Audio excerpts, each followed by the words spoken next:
Okay, we all ready? We'll go ahead and call this meeting to order. CAMPO meeting on August 8th at 4:31 probably. Roll call, please, Kathy. Chairperson Kimbrough. Here. Vice Chairperson Bonkowski. Here. Member Alt. Here. Member Bagwell. Here. Member Erb. Here. Member Macquarie. Here. Member Stedfield. Here. Ex officio Member Rosenberg. Here. Quorum is present. Wow, great. Are there any items, agenda management notes, are there any items we're taking out of order or changing that you're aware of, Lucia? No, Mr. Chair. All right, thank you. At this time, if there's any, are there any disclosures for this afternoon's meeting? If there was, we have to give that during the agenda time, but if there's none, then we won't have to worry about that. Now we have public comment for those who would like to come forward at the beginning of the meeting and make public comment. But we usually ask that you come forward during the agenda item that you're particularly interested in. If not, you're still welcome to come forward. Is there anybody who wants to come talk public comment? Seeing none. We have some minutes from the last meeting for July 11th. Do I have corrections or a motion? I move to approve the minutes of the Carson Area Metropolitan Planning Organization for July 11th, 2018 is presented.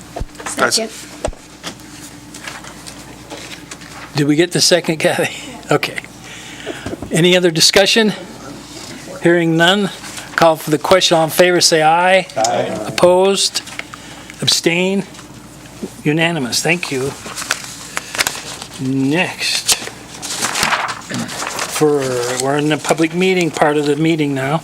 6A for information only. Information on the draft federal fiscal year 2019-2022 statewide transportation improvement STIP and draft 2019 Nevada Department of Transportation NDOT work program. Lucia? Thanks, Mr. Chair. I'll just introduce Joe Spencer. He's here from NDOT. He's NDOT's STIP manager. As you're aware, CAMPO's Transportation Improvement Program, our TIP, feeds up into the state TIP. So Joe's going to talk to you a little bit about their process and how their document is getting approved. Joe?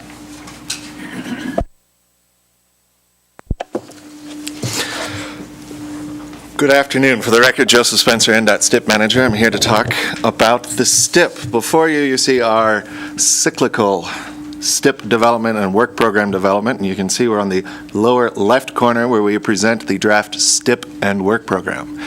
Now, the big question is why do you see Joe every year annoying you at this? Well, Federal CFR 23 and 49 say that I have to, as well as NRS 408.203. So the STIP and the TIP from CAMPO is where all of the federal dollars for projects show up. If you use any pittance of a federal dollar, it's got to be in the TIP. And then the STIP, we include your TIP without change into our STIP. The work program is significantly state-funded projects. And if they're deemed non-regionally significant, such as a betterment, a slurry seal, things of those nature, putting up a new sign, those end up in the work program. They're not regionally significant, doesn't end up in your TIP. Next slide, please. Thank you. As you can see, you also have the RTP, and this is your long-range plan that feeds into your TIP, which feeds into our STIP. Now, NDOT receives about $350 million a year in federal funds that go across most of these documents. Of those $350 million, the state controls $280, while the MPOs and the other jurisdictions that are sub-allocated funds directly from the feds get those funds directly.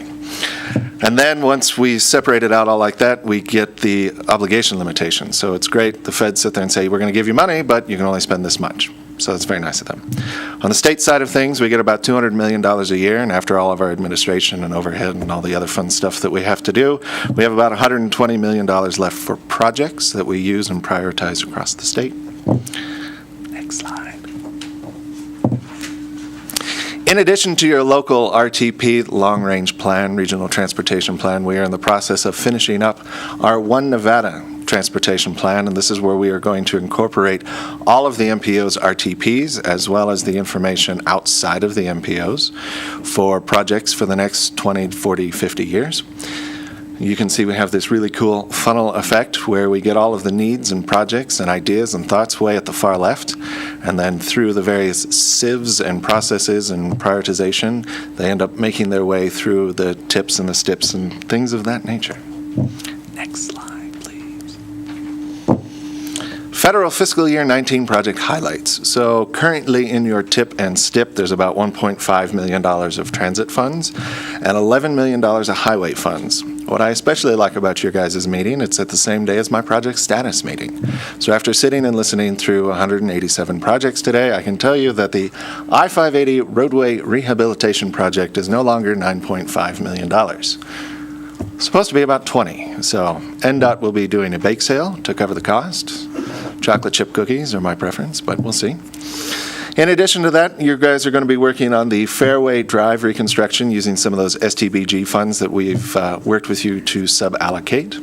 And then Dayton Railroad Depot was the last round of TAP applications. So that's what you can expect for federal fiscal year 19. Next slide, please.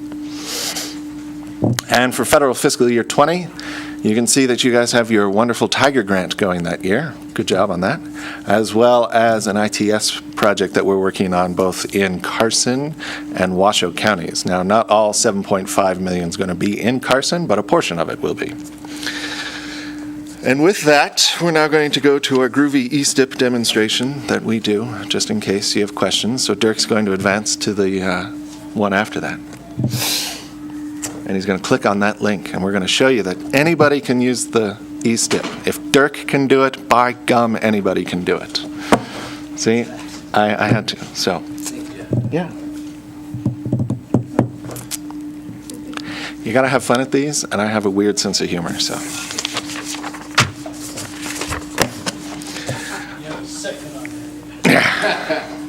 As you can see, you're still using dial-up, so it's going to take a little while.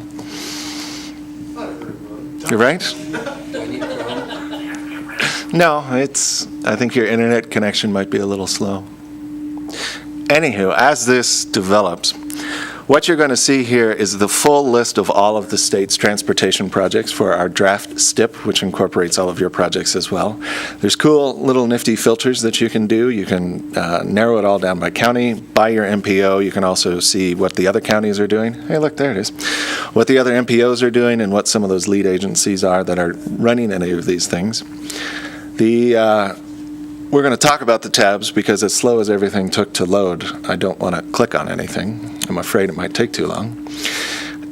We have a tab, the fourth tab over from the left, the county dashboard. It summarizes everything in a nice, cool graphic for you because all of our projects are required to be GIS enabled. So that shows up, gives you a report summary by county in our county dashboard. Sorry, I had a mild stroke. But when you go to the map tab, and we'll click on the map tab today, you can actually see the geographical representation of all the projects across the state. And you can zoom in and zoom out. You'll see colored line features on each of those representing different types of projects. And we have filters for assembly districts as well. So as you zoom in and pan around and zoom around, you'll be able to see the different types of projects that we are working on across the state. And once you select one of the lines, it'll actually give you all the project information about it as well. Well, we have to wait for something to load. Anyways, so as that's loading, that really concludes the bulk of my presentation, and I'm happy to take any questions that you may have at this time. Any questions? Why is I-580 doubled, and how expensive are your cookies? At project status today, it appears that various different disciplines are adding scopes of work to the 3R as they see the opportunity to do it. And as a result of that, it's inflated by double the cost. So we're going to look at some of those things that individuals have requested and determine what's going to make the final cut. We've determined that the project is of significant importance this federal fiscal year due to the condition of the freeway. I know it seems like we just opened it, but it's actually got some wear and tear in a lot of places, so we're going to go in and do what we can for it. As a result of that, we've pushed one of the Washoe Betterment 3R projects out to next fiscal year to accommodate the cost increase. So as things develop and the project scope gets a little bit more finalized and reviewed, you're going to see an amendment come to this board for the price increase as well as the scope change and everything else, because it does go into your TIP to eventually end up into our STIP. So once we figure all of that out, we'll be able to tell you more. But right now, I think everybody was jumping on the bandwagon and trying to make it the greatest, latest Cadillac version. Well, I was confused that in Carson City that you'd have that huge of an increase from a brand-new freeway, but I guess you would know more about that than... It's the first package of the freeway that was opened, as well as taking it all the To way Fairview, to 50 yeah. and Fairview. So they keep adding and moving things in distance as well as scope of work. Wow. So we'll figure it out. Yeah. Well, And thank Any you, other- Vanna White. any other I'd like questions? to buy a vowel if I could, Yeah, please. that, be glad Carson City Public Works doesn't have to do that project, I guess. Right. Any other questions? I do appreciate your wonderful presentation skills, especially this late in the afternoon on a hot, smoky day, so that worked out Right. well. The whispering to Dirk kind of had me a little nervous, though, but We're, let's see if the mic picked that up. we're of a friendly nature. Yeah. All right. So next I'll call, is anybody from the public like to come forward and speak to this item on the agenda? That we haven't and confused them enough with TAPs, STIPs, and TIPs and MPOs, the acronym world. All right, thank you. I'll bring it back. Was there any other action, or not action, but comment from the board? If not, we'll move forward to 6B, information only on the Nevada Department of Transportation's Inter-County and Regional Transit Plan. Our very own Sandra Rosenberg is going to give a brief presentation on this transit plan and how it relates to CAMPO. All right. You can stay there. So, for the record, Sandra Rosenberg, Assistant Director for Planning. I found out today our project manager on this study is out sick, so I'm going to do my best. It's just a short presentation, more of a kind of heads up and solicitation for participation. I think this is something that you all are interested in and have been kind of asking for some time. So we're calling it the Inter-County Public Transportation Planning Study. Next slide. Well, that's kind of a repeat. Northwestern Nevada Inter-County Public Transportation. So we're leading a coordinated study to determine how the department should respond to projected growth in the 5-county region. It's really, it sort of needed to be done anyway, but it's really been spurred by the development at the Tri-Center, the huge increase in employment out there, as well as potentially some freight movement, but really the employment and how are people getting to and from that huge employment center, particularly focused on that inter-county transportation. I might be getting ahead of myself a little bit. So, coordinating the commuting patterns and potential transit services over that 5-county region that we think is kind of the pull for employees at that center. Go ahead, next slide. So this is just kind of outlines some of our responsibilities for state and federal requirements. We want to be kind of clear in terms of we are responsible as not planning for all modes throughout the state, and sometimes interstate, inter-county type work. However, when you get to our funding portions of the NRS, we have limited abilities to provide transit service.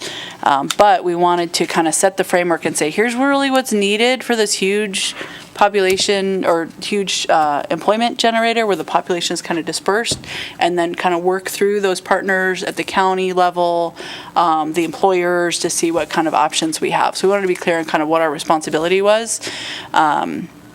And the planning for statewide rural needs is ours, while the urban area is the MPO responsibility, but this is one that crosses those boundaries. So we're taking a lead on getting the partners together.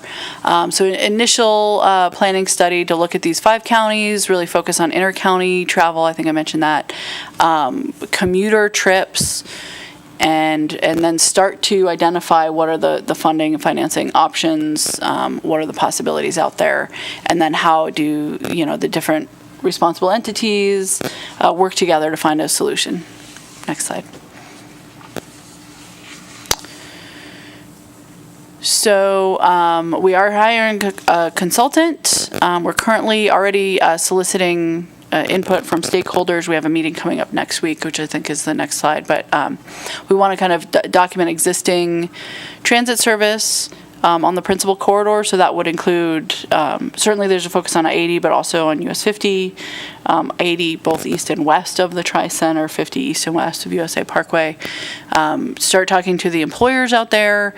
Identify the funding options, organizational options, look at other regions that have similar situations, look at the sort of travel data analysis of the commuters, where they're coming from, what times of day, those sorts of things, and then identify some potential scenarios for cross-county public transportation services. So we hope to have a coordinated inter-county regional transit plan at the end of this. It's a fairly short dollar amount, so it's really kind of high level. What are the options? What are the needs? How do we start working towards that? Next slide. So we do have a meeting scheduled next Wednesday, 1 to 4:30 p.m. at the RTC Washoe offices. We are inviting members from the 5 counties that we've identified. I'm not sure if CAMPO staff is good. Okay, Dirk is going to participate on behalf of CAMPO, but certainly, if anyone else would like to attend, just let us know. But certainly use your staff for the participation, I would encourage. Next slide. The time commitment from the stakeholder committees, we expect 2 to 3 hour meetings approximately every other month. So for a year and a half, reviewing written materials. So we're asking for some time commitment, but we don't think it's overly burdensome considering the impact we think this center is having on the 5-county region. Organizational commitments from stakeholder participants. Individuals are recognized as representatives of employing organizations, including public agencies in the 5-county area and private employers with at least 50 employees. It doesn't mean we won't reach out to the smaller ones, but we want to kind of target those big employers. Then we'd like stakeholders to participate and help us build consensus on recommendations to not just for NDOT, but to carry back to those employers and other organizations. Next slide. So Louis Lem is our project manager. He usually attends these meetings. Like I said, he's out sick today. So if you have any questions, I will attempt to answer questions today. But there's also his contact information. Certainly Dirk will be your point of contact on this as well. But I'd be happy to answer any questions. I'll try to answer any questions in the meantime.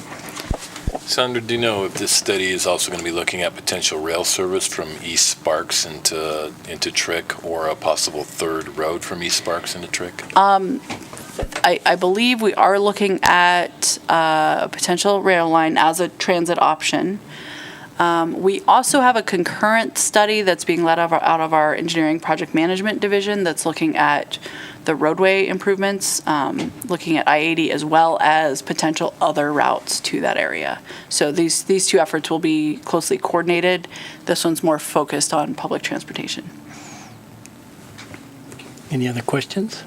Yeah, I have Go one. ahead, Greg. I was kind of curious why Douglas County wasn't included in the mix of counties. I would have to ask Louis that question. I think we're currently seeing the bulk of the residences for the employees in those 5 counties, but we can talk about adding Douglas County if you think that's I've sort of talked to an him about employee it a little base bit. in for them. Okay. Yeah, no. Okay, It's been we can discussed. talk. Okay. I can't recall what the outcome was. Okay, I think they're looking at the 5 counties that kind of border on it, but I would guess, again, Louis can answer this question better than me probably, but as we start to gather the data, if it shows that there's seems to be a sizable base of employees living in Douglas County that are commuting out there, we can certainly add them. Douglas County could probably always come as a participant. Yeah, sure. Yeah, absolutely. So we'd be happy to invite you to meetings. Yeah, to have and you ears can- there to listen. Yeah, See, absolutely. Yeah. So I was curious, not only for Trick, but a lot of people are being forced out of Reno, clean to Fernley or Dayton for employment to get them to Reno. The opposite way. So I assume that'll all be figured out when they start talking to all employee. So that's the idea. My only concern is that, given the budget for this, whether or not, it Push it starts too to far. kind of snowball. Yeah. But the idea is to look at, I talked about the Tri-Center, but it's really that inter-county movement because of the housing cost issue and just housing demand exceeding what's available. So really that inter-county will hopefully at least be touched on. We may not have all the solutions right now, but really talk about trying to really get a handle on where people are living versus where they're working and how to make that a little more easier and more efficient. All right, thank you. I think that's welcome. great NDOT took that on, actually, to somebody take the lead on that. Well, we've been talking about it for a long time. We're finally at the point where we've, hired some Found the money consultants and to- we're kind of launching it. And my guess is this will, start the conversation, make some preliminary recommendations, and it'll be kind of an ongoing effort for probably quite some time because that, who pays for this inter-county transit gets to be a little challenging, but we need to at least If you don't have a understand. plan, though, you can't ask for money, so. Right, we need to understand what the demand is, and then we can start talking about the Right. solutions. Thank you. You're welcome. Any other questions? Anybody from the public? Come forward on that? Speak to this item on the agenda? Seeing none, we'll bring it back for the next item on the agenda, 6C, to provide an update on the Surface Transportation Program Block Grant, STBG, funds currently being set aside by the Nevada Department of Transportation and for use by Carson Area Metropolitan Planning Organization, CAMPO, 3 member agencies. Dirk? Thank you, Chair. So a little history on this item. So back in December 2016, CAMPO entered into an agreement with NDOT. And what that agreement did was it set aside STBG, which is Surface Transportation Block Grant funding, for the CAMPO area. CAMPO also at that time also agreed to distribute that funding based on population, which is how STBG funding is allocated by the feds. It's all based on population. Additionally, at that meeting, CAMPO decided to divvy up the fundings in lump sums to allow for larger projects. And so what happened was Carson City got it one year, Douglas County, Lyon County, and we've moved those around as needed by the local jurisdictions. In 2017, we conservatively estimated the funding. Some of the details of the FAST Act were still being fleshed out. So this year, in April of 2018, NDOT provided CAMPO with revised numbers. The details of those numbers are provided in the staff report. We've used the population to show how much more money each member agency is getting. Overall, it's about $380,000 additional. So back to that agreement that was done in 2016, there's kind of two really primary requirements in that agreement that we need to kind of keep an eye on. One, funding must be obligated within 3 years. And the reason for that is after 4 years, things revert back to the feds, and that wants a year to make sure that if we can't do something with the money, they can do something with the money. Additionally, to make sure that funding keeps on getting spent, they had a requirement that we couldn't retain 2 years of balance at one time. So we need to keep on spending it so that we don't accumulate 2 years of funding. So the good news is that right now we're not in danger of losing any money. Currently, Carson City has obligated about $1.3 million, and we have about another 577 programmed. Available funding and the date of available funding is also provided in the staff report. Additionally, in the staff report, there's a map, and that map is a functional classified.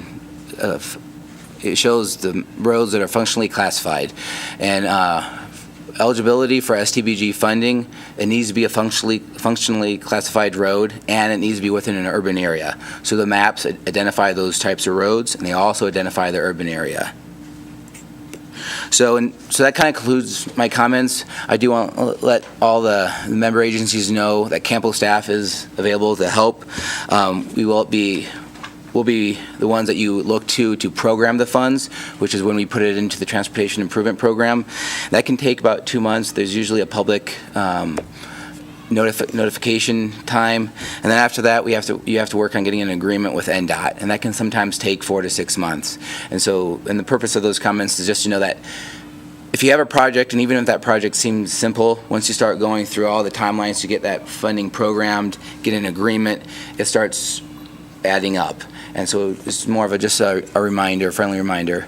But CAMPO staff is here to help, and if you have any questions, I'm happy to answer them. Any questions? I just want, Dirk, who helps monitor for CAMPO that the cities, Douglas or Lyon or Carson Cities, has all their ducks in a row and that they're on a timeline? How does... So that would be CAMPO staff, so Lucia, myself, and Haley and Graham all kind of keep an eye on it. We work with Joe quite a lot just to see where all that funding is going through. And for the agreements, we have quarterly LPA meetings, and then John Erb attends those meetings, and Dustin Homan from Lyon County, he attends those meetings, and that's kind of make sure that those agreements are moving forward and we're doing a good job and everything's All right, okay. thanks. Anybody from the public like to come forward to speak to this? Seeing none, anybody else from the board, any other comments? We'll move on to 6D. Hey, Mr. Chair, may I make one more comment? Sure. Before we move on? You're all right. If you remember, we did meet to discuss STBG funding last fall, where we exchanged the 2019 funding for 2021 funding with Lyon County. Right. So, we're in regular discussions with Douglas and Lyon, and if for some reason those partner agencies can't use the money, we'll discuss internally, and we can always shuffle things around. So I think the key takeaway here is that we just all keep communicating and make sure we use the money in CAMPO area. Thank you. Go ahead. So just to that matter, then are you saying that we're ready in case another county can't use it within the timeline to swap out other, so we have projects online that we could do in the 8-month planning piece and pull the trigger so we don't lose the money? I think so. Part of that is just because we have many more facilities that would qualify as eligible for the money, whereas in Douglas and Lyon, there's just a couple of roadways that really qualify, so it's much harder For them to to even do find it. a project. We also have staff qualifications. We do a lot more of these LPA agreements with NDOT, so sometimes that can help us turn it around quicker. But like Dirk said, I think we'd be available to help Lyon and Douglas County get those agreements in whatever capacity we can. Thanks. LPA is, Local public assistance. okay, So it's just the agreement that gets the money from NDOT to the Right. locals. thanks. Okay, I think we're ready to move on to 6D for information only. Information on the fiscal year 2018 CAMPO activities. Thank you, Mr. Chair. So attached to item 6D is the annual activity narrative. NDOT staff request that CAMPO provide just a summary of what we do at the end of the fiscal year, what we accomplished. Because of the nature of our Unified Planning Work Program, it was a 2-year work program. Within the annual activity narrative, the budget numbers that you see in there were 2-year budget numbers. So the budget actually, this is a good picture for you to show kind of how much we spent versus how much we estimated at the beginning of that 2-year period. The activities and the accomplishments that are in the report are for that fiscal year 18. Bless you. And so I just wanted to give a couple highlights, and I'm happy to answer questions or go into more detail if needed. But we were the first in the state to set targets for the federally required safety performance measures. We then subsequently incorporated those measures and the targets into our regional transportation plan and our transportation improvement program. And so that was a really big success. We continue to work closely with NDOT staff and other MPOs. We have a monthly meeting between all the MPOs and NDOT to work on a planning cooperative agreement that outlines the responsibilities for data sharing and annually setting targets. So you can expect to see that in the next couple of months, but we're on track with that. The other thing I wanted to highlight on was the 2017 pavement survey. As you know, we completed this last November. That was for the Carson City area. Looking forward, the recent UPWP, the Unified Planning Work Program that we had approved for fiscal years 2019 and 2020, will be conducting a pavement survey in Douglas County. And all of that will be, eventually, we hope to wrap it into a pavement management plan for the Campo area. The last thing I wanted to touch on was the transit survey. We successfully completed this last fall as well. We wrapped those recommendations into a transit action plan. There were 3 actionable items that staff have been working on related to electronic fare payments, extending service potentially down into Douglas County at Topsy Lane, and some really internal procedural things about better utilizing our online systems for communication with the public. So we've been working on all those things, and I think that was a really big highlight from that transit survey. So as I said, any other details or questions that you might like, I'm happy to provide them. Any questions? Can I have just a little more detail on your work element for number 4.4? It says the project is completed and that the eco-counter assisted Campo with teaching staff about the efficient deployment techniques. So are we able to use them now and start getting the data? And so did we have a rocky start? No, that's a good question. Thanks. So this task, we did purchase the bicycle and pedestrian counters for Campo. We have deployed them. We've been collecting the baseline bike ped data since, probably early last fall. We did give that short presentation on the preliminary data to you all last fall. I'm teed up to provide updated data, likely in September. Just the comment there is that the company that makes the devices, they were really great to work with. We just had questions on how to deploy them, how to make them work, and they've been very available and great to work with. Is that good? Anything else? Cindy, go ahead, Greg. So there's a lot of items in here that are ongoing as far as the status, and it looks like they're coming up toward the ceiling of the budgets. In the new fiscal year, is there more budget added to these items? That's a great question. So this is actually the end of this 2-year work program. So the items where there was extra money, if you will, that goes into our carryover for the next year. All the items that are labeled as ongoing are tasks that, whether they're the exact same title or perhaps rolled into a similar title in our 2019 to 2020 UPWP, those are tasks that they're just ongoing regular tasks, administration, et cetera. There was one task, since you asked about it, where we went over budget by 6%, and that was the South Carson Complete Streets Study. And the feds have a provision that you can go over on a specific task as long as it's not 10% over, and as long as there's money across the entire budget or within that work element to cover that. So we were okay there, and we worked with NDOT to make sure on that. Any more questions? Seeing none, anybody from the public wish to come forward to speak to this item? Seeing none, bring it back to any more discussion? If not, we move on to 6E for possible action to authorize the chair to sign a letter for Carson City's 2018 bicycle-friendly community renewal application in support of Carson City pursuing a silver level bicycle-friendly community designation. Lucia. Thank you, Mr. Chair. I'll talk more about this at the RTC meeting this evening, but Carson City is planning to submit a renewal application to the League of American Bicyclists for a bicycle-friendly community designation. Carson City did receive a bronze level designation back in 2014. The application itself, you submit the application and then they let you know if you get bronze or silver. You aren't specifically applying to a level. Carson City hopes to progress to a silver level, but regardless, we've made some great improvements with the infrastructure. There's 5 E's to the program: education, engineering, some other topics, and we've made progress, staff believe, in all areas. So having Campo's support for that application, I think, looks really good. We also included some other support letters from other community organizations in the packet, just so you could see. Happy to answer any other questions you might have. Any questions? See none?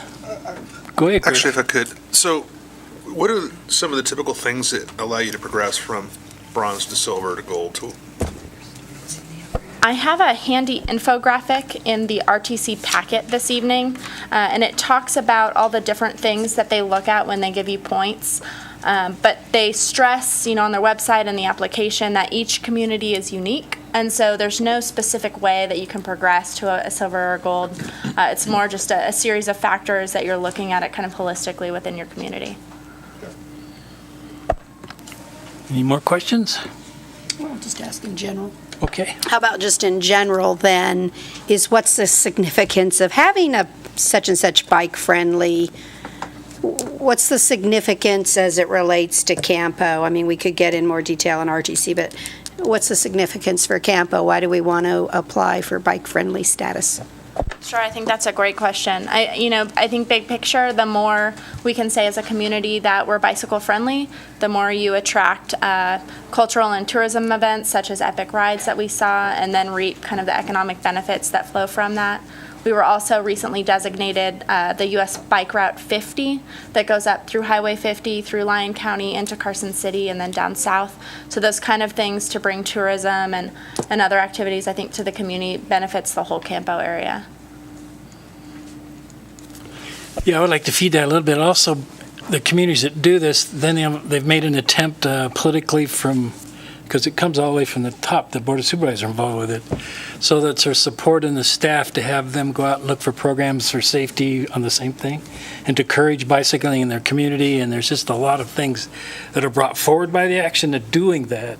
All you get is a sign usually and a designation, but it's the work you do to get there that is really great for any community. And Carson City's done a really good job, thanks a lot to Muscle Powered, actually.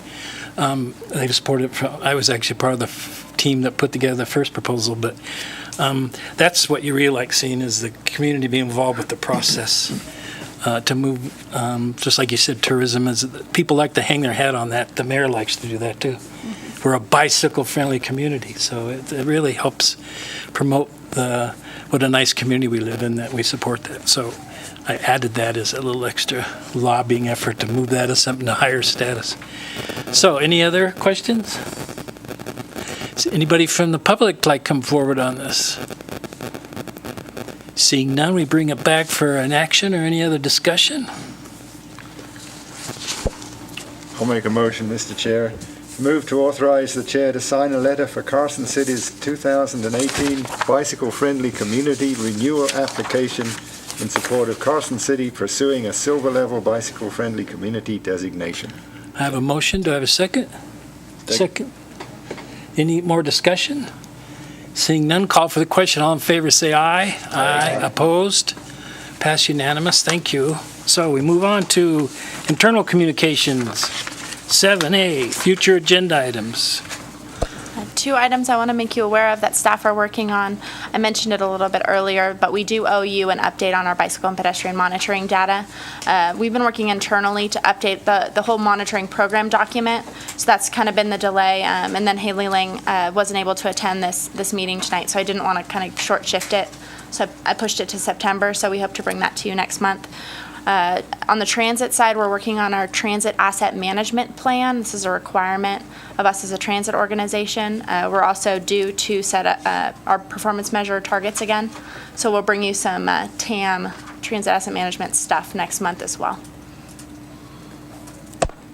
Okay, let's move on to item 8, board comments. Start from the right. So as Joseph presented, our STIP is out for public comment right now. We'll be presenting to our board on Monday for information, and then expecting approval on the work program and acceptance of the STIP in September. In addition, he mentioned the One Nevada plan, which is our statewide long-range plan.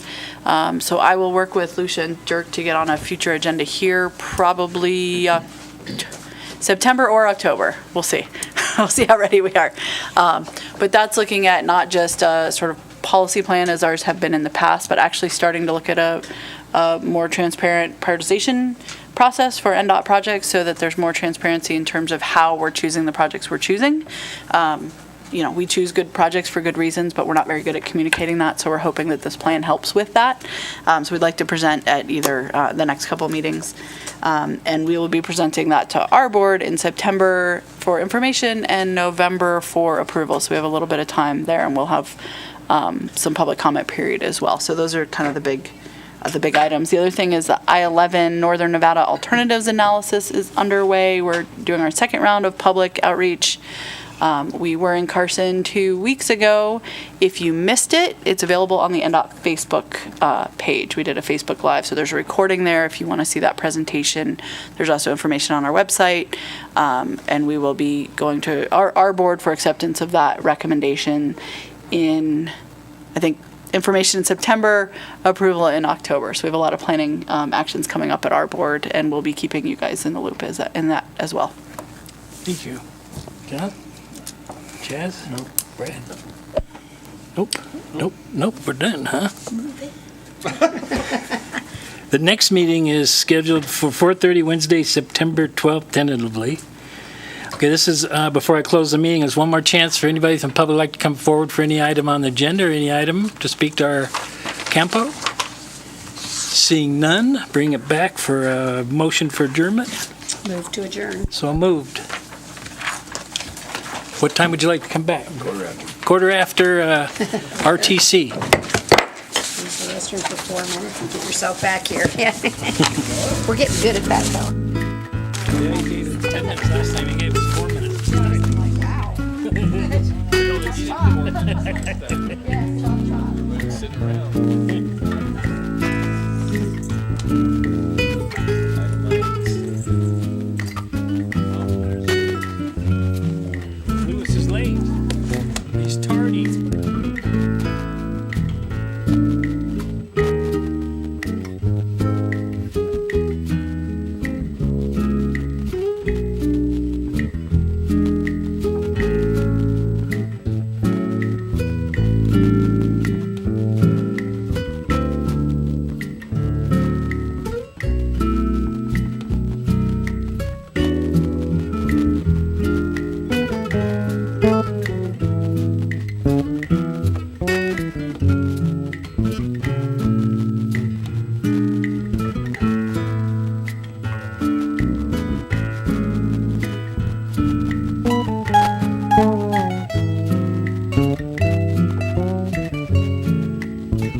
Welcome. I'd like to call to order this meeting of the Carson City Regional Transportation Commission. Today is Wednesday, August 8th, 2018. We are in the Sierra Room on 851 East William Street, and it is 5:17 p.m.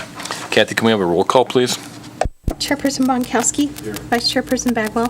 Commissioner Kimbrough. Commissioner McQuarrie. Commissioner Stedfield. Quorum is present.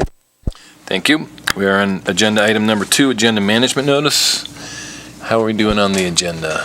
Mr. Chair, if it's okay with you and the commission, staff would request that we take items 6E and 6F for a single presentation and then take separate actions after the same presentation. The items are related. If there are no objections, then we will do that. So we will accept the agenda as amended. We're on agenda item 3, disclosures. Any member of the RTC have any disclosures that'll be coming up tonight? Seeing none, we'll move on to agenda item 4, public comment. Is there any member of the public that would like to come forward? Please come forward, have a seat, state your name for the record after you've turned the button on for the mic. Hi, my name's John Backetall. I'm a citizen here in Carson City for about the last 18 and a half years. I cycle on the roads and the trails quite a bit, so I appreciate the efforts, the commission as well as the city and all the regional partners, NDOT, whatnot, that have helped in enhancing the cycling. But there's also some effects from some of the road improvements that are making it quite difficult, one, to ride your bike on some of the roads, let alone stay in the bike lane. So the chip seal processes that have been happening, 5th Street over the last couple of years, now College Parkway, there's several other streets that are just making it completely impossible to ride in the bike lane. So as those chip seal processes happen, the cars go through over several weeks and they pack their lanes down and push all the pebbles and other debris into the bike lanes. With that, when those bike lanes are created or resealed, there's no packing done to them whatsoever. So you end up rattling your teeth and jarring your bike into pieces trying to stay in the bike lane if you can maintain that while you're in it. I took several pictures. I haven't had the time to illustrate those and have them published for you. I can do that and present them at a later time. But just going up College Parkway 2 weekends ago, there's so much debris and so many pebbles in the road, you have to ride in the bike lane. So I also drive on the roads, so I understand drivers don't appreciate that very much. So if there's any process that could be taken in consideration to the chip sealing as a disaster for cyclists versus the approach, what's currently going on Edmonds and what went on Arrowhead in the past, taking those 4 to 8 inch cracks and actually cutting them out and resealing them was a great approach versus the tar filling those cracks and then coming back and putting the chip seal over it. Just doesn't seem to last more than a year or two, and I'm sure there's some cost to what the work is that's being done towards that versus cutting it out and physically repairing it. So instead of putting Band-Aids on it, actually fixing the injury and dealing with it that way. That's my comments. I appreciate your time. Thank you, John. Your comments are timely. Commissioner McQuarrie has brought this item to our attention. We actually discussed it either 1 or 2 meetings ago, so we're already looking at it. And just regarding your comment about cutting the cracks out and replacing those rather than filling them, that's a cost issue, so we can only do the treatment that we have the funding for. So that's kind of driving the bus for us, but we try to do the best job that we can to keep the roads going. Thank you. Is there any additional public comment? Seeing none? Not coming up, Randy? Okay. Seeing none, we are moving on to agenda item number 5, approval of the minutes. I would entertain a motion. I move to approve the minutes of July 11th, 2018 with a small technical correction to item 6B for the name. We have a motion. Do we have a second? Second. Any discussion? Seeing none, all in favor say aye. Aye. Any opposed say nay. Passes unanimously. We're now on to public meeting items. Item 6A for information only, presentation on the construction progress for the downtown Curry Streetscape project. Mr. Stuckey. Good evening, Commission. Dan Stuckey, City Engineer for the record. So I think a lot of you are aware of the details of the project, but I just kind of wanted to give a general overview of what's gone on with construction to date and what's left. So as you can see on the screen there, that's the construction limits. The project, as you know, similar to downtown Carson, streetscape improvements, reconstruction of the roadway pavement, landscaping, new street lights, and a lot of utility work as well. So overall construction cost is about $4 million on this project. So you can see the limits there. One thing is the alleyway too between Telegraph and Spear. That is included. There's some beautification improvements in that alleyway as well. So that's a general overview of the project limits. I wanted to show you the schedule, and this is not the very nitty-gritty detailed schedule. This is just a basic high-level overview. But you can see the red line shows where we are today. The utility work is done first, so we did the water and sanitary sewer and storm drain. We're finishing up that right now, and I'll have a couple pictures of some of the construction as well as we move forward. So we're just getting done with all the utility work, and now really you're going to see where the public will start seeing kind of the finished project, because they'll start doing the surface improvements. They just started this week with the demoing of the curb and gutter and sidewalk along Curry Street between Musser and Proctor. So that's torn up, and they already compacted the base, so they'll be pouring. Basically what they're going to do is go block by block. So they'll demo a block, then they'll move on to the block to the north the next week, demo that block, and then have their concrete crews come back and pour sidewalk and curb and gutter the following week on the block that they just demoed. So that's where we are today. You can see landscaping, the paving, and the roadway striping like you would expect is the last part of the project. The project's still on track to open up and be complete by Nevada Day, so the end of October. I just wanted to give you guys I always think photos are really valuable to see, but this is when they started the project real early on in May there. They removed all the gas street lights, and as you all know, they're installing LED street lights, so big energy efficiency, cost savings there, maintenance. It'll be a really good thing, and those will match what was installed on Carson Street as well. So there's them removing one of the gas street lights. With the water installation, I think Q&D, they knew that what they were getting into as far as, you're dealing with a very old part of Carson City, and there's a lot of stuff that has gone into the ground there that may have not been documented very well in the past.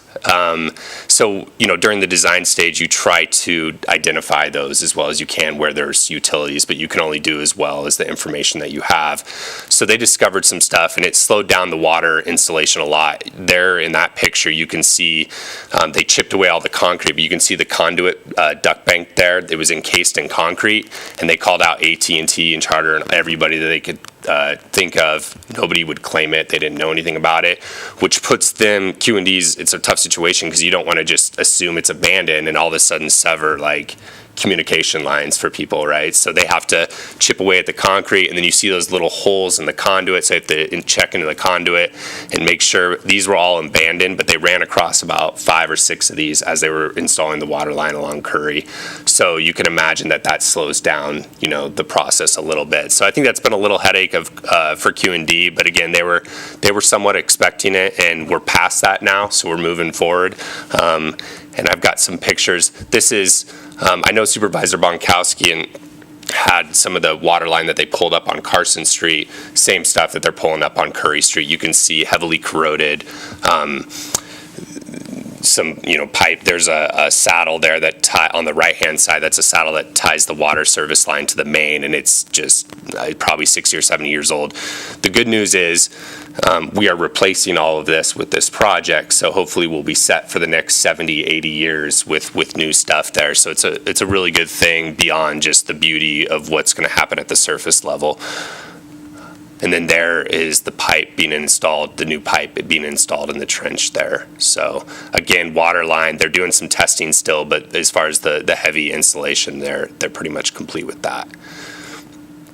So you're in Nevada when you demo a sidewalk and you find poker chips in the concrete. So that's what I've highlighted there in the red circle there. This is near Cactus Jack's. There was a bunch of poker chips in the concrete.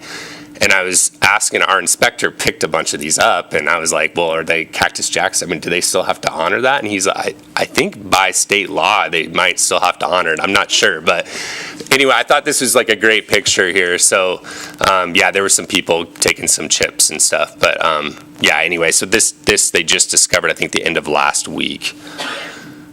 And then this is, like I was mentioning before, when they're demoing the sidewalk between, this is on Curry between Musser and Proctor.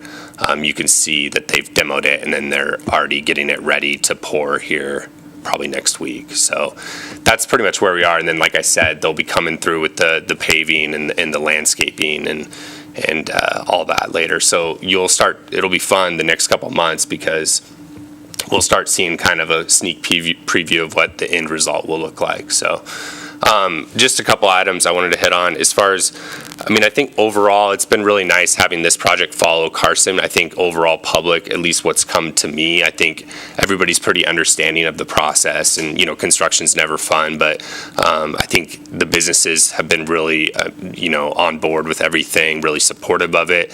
Not a lot of complaints. I will say, I think Q&D, I'll give them a lot of credit. I think they're one of the best contractors out there as far as just improvising and on the fly, trying to make, you know, open up traffic if they can, which is part of the reason they were chosen for this project when you're working in these tight, you know, limits in downtown. So they've done a really good job of, I think, making people happy for the most part. So I just wanted to point that out. And yeah, if you guys have any questions, I'd be happy to answer it. First. And Dan, can you tell me what's happening with the old streetlights, the gas streetlights? Are those going to the corporate yard, or are they going to be auctioned off at some point? Yes, so they've been taken to the corporate yard, and they will be auctioned off likely in the next year, I think. So yes, it will be a public auction. And when we did the crosswalks on Carson Street, there is, I think, a 24-inch concrete strip with pavers in the middle, and that's the crosswalk. But at the end of the project, those concrete strips did not show up well enough, so we went back and did a 6-inch painted stripe on those. Are we looking at that to see if there's a better design when we do Curry Street, so that we don't have that same issue? I have not looked in detail what the width of the concrete band. I know that there's only, on Curry Street, the only place there'll be the paver sidewalks is in the Telegraph Square area. The rest of it will just be striped crosswalks. But I believe the concrete banding is the same width as it was on Carson. But I can look into that to make sure that, you know, I'm sure it's meeting all of our design standards as far as the city. Yeah, it does meet the design standards. It was just an issue for visibility. The concrete was not visible enough, so we went back with the paint. I've had some people come to me to see if we could paint the entire concrete strip so that it is more visible. Okay. Instead of just a 6-inch section of it. Okay. Yeah, we can definitely look into that for sure. Yeah. So my question is really in the alleyway. So I listened to a presentation the other night at the RAC, and I'm getting concerns that, so who's the point person on the alley project? Who's actually coordinating it, looking at the designs, working with the businesses? Who's our point person on the alley? I mean, I guess that would be myself. Yeah. You're it? Yeah. Okay. And so what's actually happening? What's happening? Yeah, so they're replacing, they're doing, there's an existing archway at the opening, the north end of Telegraph. It's a pink wooden archway that's pretty worn. They're replacing that archway with a decorative steel archway. So that'll be, you know, at the entrance of the alleyway there. So that'll be one improvement. They're also doing, we're also doing overhead string lighting, LED lighting across the alleyway. To help beautify and help with lighting throughout the alleyway. And then they're also, up until the Cactus Jacks property, they're replacing, it's a stamped concrete right now that's pretty deteriorated. They're replacing that with the pavers that you see, you know, on Carson Street. So it'll be new pavers along the alleyway there. So those are the alley improvements. If I may. So just as a comment or a side thing, I know that there's a secondary project that was approved in the RAC that dealt with vacant storefronts. And one of the component pieces that they're working on is some art designs for windows with discs and things like this that I heard. But if there's any way you can get with Mark Salinas and that group just to coordinate activities, times, and that, I don't want to say stepping in each other's lanes, but maybe combining the lane to work with the Boys and Girls Club. I hate to see dollars not utilized to the best of our ability. So, because I'm understanding from them, no one from the alley is calling them back. And so they're unable to get that project really running. So again, it can be a confusion maybe that they're confused. Yeah, You're on I have one. talked with Mark as far as doing some like murals or some Right, other that's art the things sole in that project, alleyway, right. but I think that was a little bit more down the road. But maybe this is something different. So and it's been a couple months since I've talked. I would to him just about it. recommend a potential discussion Absolutely. concerning that, because they don't have a lot of money. I think they have 5,000 or so left, but it might be a better use just to look at it. Thank you. Yeah. Any other questions from the commissioners? Chaz? There's one and maybe two muscle-powered bike racks that'll come out as part of the project. Can you just let muscle-powered know so that they can take them and put them somewhere else? Yeah, absolutely. I went out with Muscle Powered folks today and walked that corridor, and there's 3 locations that they're looking at on Curry Street. Great. And so we've already made those areas able to accommodate future artistic bike racks in that area. Is that what you're referring to? No, I'm referring to the existing yellow bicycle racks that muscle powered can use somewhere else rather than taking them to the dump. I got you. And the gentleman you need to contact is sitting over there, Randy Okay. Goff. Yeah, I'll talk with Randy afterwards. Thanks. right. Yeah. Thank you. Sorry. Dan, a quick question. So this is a really good picture to ask this question. What is going to be the final pavement treatment for the project? Yeah, they're gonna obviously remove the asphalt, and then they're gonna pulverize, and they're gonna regrade the base surface, and then put, I think, 4 inches of new asphalt back on top. And that's happening on Curry, and then with RTC money, it was able to happen on those cross streets in between Carson and Curry as well. So it'll be basically complete rehabilitation, essentially, of the pavement section. Question, how much value were in those chips, $500 chips? Or? I shouldn't have brought that up, because now there's going to be a bunch of questions. No, I didn't. Yeah, I don't know. It looked like there was quite a bit there, so, yeah. That's, somebody got a lucky Nevada day that day. Yeah, exactly. So I was curious too, why would they encase that conduit in concrete? What kind of, that you chipped a hole through, what the heck was in there they had to encase with concrete? I don't know. Maybe it was free concrete that day, or I don't know. I'm kidding. Maybe I'm it's kidding. okay. All right, Yeah, I don't know. Yeah, that's a good question. I mean, I think they want to protect their conduit, obviously, but I don't know. That's not a typical That's installation. okay if you don't. I thought maybe you knew what was in there when they peeked in there. No, it was all abandoned. All right, no, when that's they it. chipped away. That's a great project, and I've seen the work down there, and they're doing a really good job with how they do traffic control, and there's friendly people to meet you if you make a mistake. Yeah. And I think it's going to I just can't believe it's $4 million is all, so that was surprised at that number, so thank you, though. Yeah, thanks. Any additional comments from the commissioners? Public comment. Anybody from the public that would like to speak to this? Seeing nobody approaching, then this is for information only. So we will move on to agenda item 6B for possible action to approve the interlocal agreement with the University of Nevada for cooperative technical assistance for pavement in the amount of $40,000 per fiscal year with a 2-year agreement period starting August 15th, 2018 through August 14th, 2020 for a total sum of $80,000. And Dirk, this one's yours. Thank you, sir. So this is a little bit of history on this type of agreement with UNR. This is the 3rd agreement that we were entering into. The first agreement really created our pavement database, and what that is kind of collecting inventory, putting it into our pavement management software, and developing performance models so as to kind of estimate pavement condition as time goes by. For the second agreement, that second agreement was broken out into 3 tasks, and within the agreement that's attached to this proposed agreement or contract, it outlines all the work that was done. But really briefly, it allowed us to help refine our software. They actually, Dr. Hodge with UNR came out and they did some presentations to RTC as well as traffic. They also developed the pavement design guide, and this is actually a 3-county kind of project with Douglas, Washoe County, and ourselves. And what this does is kind of creates a pavement design that's specific to Northern Nevada. There are design guidelines out there that exist nationally that we do use, but this is really drilling down to Northern Nevada, the climate, what kind of material we have, what kind of native material. And then also even looks at local suppliers and what's available to us in Northern Nevada.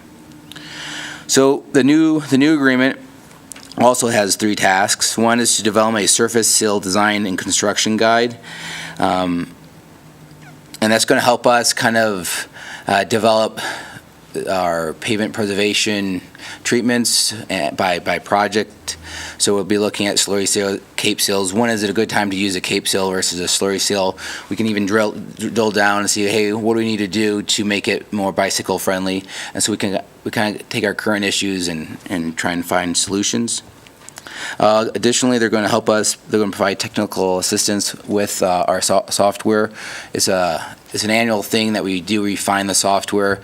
I've kind of taken over that responsibility, but it's good to have them a phone call away, making sure I'm doing it right and I'm not going down the wrong road. Lastly, this agreement is going to provide a asphalt concrete mix type selection. So this really dives into almost the chemistry of the mixes and how to help us test to make sure that we're getting what we need and also to get us a better performing pavement and make our dollars stretch a little bit farther. And that last item is also another regional effort with Douglas County, Washoe, RTC, and ourselves. So we're happy that this is continuing, and I'm happy to answer any questions. Any questions on this item? Great. Yeah. A couple of things. I was looking through the agreement really quickly, and in Article 2, Paragraph 1, it talks about Task A and Task B, but not Task C. So I don't know if that was something that needed to be added or not. And then the other thing when I was looking at this is, so the new tasks are in the next 2-year agreement. It's a further refinement of the previous 2 years. Is that really kind of a synopsis of what's going on? And the reason I ask is it seems like we had already, in the previous 2 years, we're looking at the asphalt concrete mix design guidelines and such, so are we just diving in deeper on that, or So there are some similarities, but so on page 4, which is the agreement with UNR, kind of the details of their proposal, it breaks it out into Task A, which is your development surface seal design and construction guide, and that's where they're going to help us look at pavement preservation treatments and also do some in-house training. And then Task B is with the technical assistance and to update and improve our paver database, and that is it's continued. It's a yearly effort. As we get as work is completed, we put it into the system. As we get more data, we take that data and we put it into those performance models so that we make sure that the projections are accurate. We look at how. And that's what that was for. And then Task C is the asphalt concrete mix type selection guide. Does that answer your question? So I see what you're saying. Yes, it's not mentioned. Right, and that was, yeah, that was. Referenced in the contract It's not. itself. Ooh, A and B. What was, I apologize, what was the article or the part in the contract that you were referring to? It was on page 2, Article 2, paragraph 1. Talks about task A and task B. The reason why that happened was actually when they proposed it, they gave us 2 tasks. We asked them to break it up into 3, just so that we had kind of a little bit more transparency. Oh, okay. So I don't know if it's a legal question, but I see what you're saying. Item 1 only calls out task A, B. I don't know if that's something that we can handle with a motion, just to make sure that we include task C. That's an easy fix. We can do that via motion. That's a great identification, by the way. Yeah, there is a reference to task C that is missing from the contract. Right, so going back to task C, I hope I'm not beating a dead horse here, but on page 3 of the proposal, when they talk about the stuff that was done in the previous 2 years, they talk about a pavement design guide was developed based on the latest technologies in asphalt mixtures, blah, blah, blah. And then we have the same task moving forward for 2 years. So that's what I'm getting at is, do we already know the answer, or we have the first half of it and we're going to go to the second half of the answer? The one that we did recently has to do more with a structural component, and I'm probably not the best person to answer it, but yeah, we are drilling more. There's more details, but the one that we just got done now is more of a structural component, and then.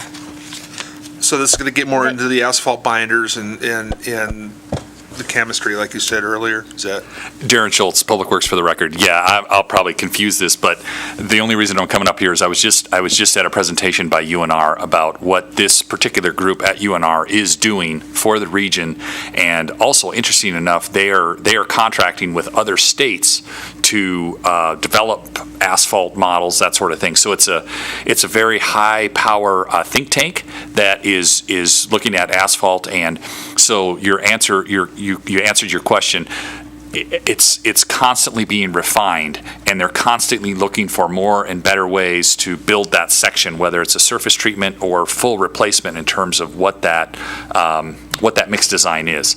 So our goal here is to build off of what we've had in the past, but to also look at other portions, not just the section, but surface treatments, et cetera, as they continue. So it's an ongoing effort and to better and better the product that we're putting down. Okay, sounds good. Thank you. Jess? It's just a comment. I'm actually really pleased to see that Washoe and Douglas and Carson are working together on Task C, because, you know, historically that's what happened in northern Nevada over, well, many decades actually. And I'm sure it is time for an update on exactly what mixed designs and how they go about developing those. So that's good. I'm just sort of curious why the same wasn't the case for the Task A, the surface seal design and construction guide. I mean, because it's sort of a regional thing too. This is an item that we actually we asked for ourselves.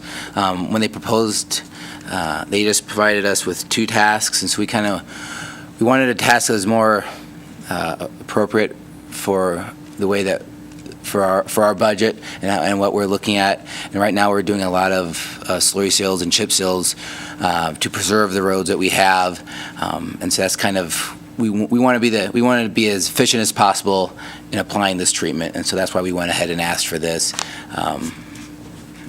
So it was a sole request. I would like to add that, you know, when we first got this proposal from UNR, Dirk and I met with UNR staff and discussed kind of the separate items. Dirk did mention originally they proposed 2 tasks. We asked them to break it out into 3 tasks. And I was kind of questioning some of the costs. And one point that they continued to reiterate to me was that because at least a portion of this contract is a regional effort and is regionally funded for some of this research, we're getting a lot of access to kind of that think tank and those staff and also the regional partners with the intent really of kind of building this, you know, regional bank of expertise where we're all kind of doing the same things. We can then, when everyone's going out to bid for the same types of projects, the intent is that, regionally we'll start getting better prices. The knowledge base there, and we're all kind of doing things the same way and doing a better job with it. So even though that Task A isn't funded by the other partners, I think that we'll still have the opportunity working with them to get their input, and it'll be a good product. So I was confused. It seemed it's so technical to think you need to every year update the needs for, but I'm sure technology and things change that rapidly. Plus, that the people who are doing the paving then are getting in place to move forward with the best methods that way. So that give you, like you said, cost. But when it comes to testing, do you guys do the testing then, or can they help you because they're kind of bumping it up where you might need equipment you don't even have? But They could help us with testing if we need it. We do hire out. That's part of it. Usually we hire professional services, and we have the firms come in and they do the testing that we need done to make sure that we meet the specs that are outlined in our contract. yeah, it was just so technical that you forget that you're in the industry, you're doing the best job you can out there, and this helps you do that. Yeah, and I think this does a good thing. Public Works, we wear a lot of hats, and we do, planning, but we also do implementation. And so these kind of, Carson City specific documents, I think, help bridge the gap between us planners that are helping identify projects and the engineers that are selecting the actual treatment and materials, and provides really a guide that will save us time and money when we're designing the projects. So I think, there's many benefits here. Lucia, I would encourage you to continue to question cost when you're looking at them, and don't be afraid to push back if you get the sense that the think tank is looking for annual funding rather than just passing on their applicable cost. This represents a sizable chunk of the RTC professional services budget annually. So absolutely, Mr. Chair, we'll continue to do that. As follow-up, is this the same group that does your analysis and the photography and the drive-bys on the streets too? Is this a different group for that then? They did not conduct the survey itself, but they did provide a sizable amount of expertise getting the data from Dynatest, which was the contractor that did the survey, and putting it into our database, assisting Dirk, like he said, we called all the time. Responding to questions, making sure the format was compatible so we could trend over time with the last survey. So far I've been really pleased with what I've seen. I would echo what Brad was saying too, actually, but I've seen contracts with UNR that are a little more expensive than most. Sorry, I have one more question. Once they develop the treatments and all that, in my world, they translate into specifications for the projects. Now, I'm also used to public projects not being able to sole source stuff.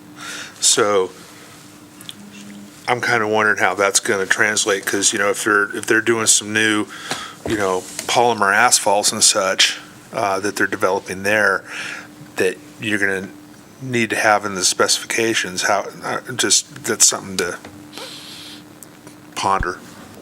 The way we discussed it with our meeting when we had Dan Stuckey in the conversation as well was that these documents weren't intended to replace, the Orange Book or the Green Book or any of those kind of technical documents, but instead supplement them and take what those guidelines are and say, of all those specs and of all those guidelines, regionally, here's what's been working, and here's kind of where regionally we think is the best practice for our soils and our climate and those types of things. So I don't know, at least in the discussions that I've had preliminarily, that it's going to recommend, really kind of unique, top-of-the-line, sole source required materials, though there may be recommendations in there of maybe where the industry is heading.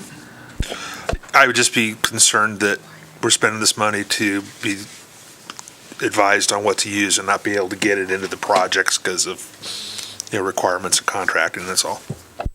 That's a great comment. We'll keep it in mind for sure. As a follow-up to Greg's question, do we have the ability to incorporate that criteria into an RFP or a bid so that the contractor that comes back and can most closely meet our specifications would get additional points, then that gets us away from low bid. But do we have the ability to go either way?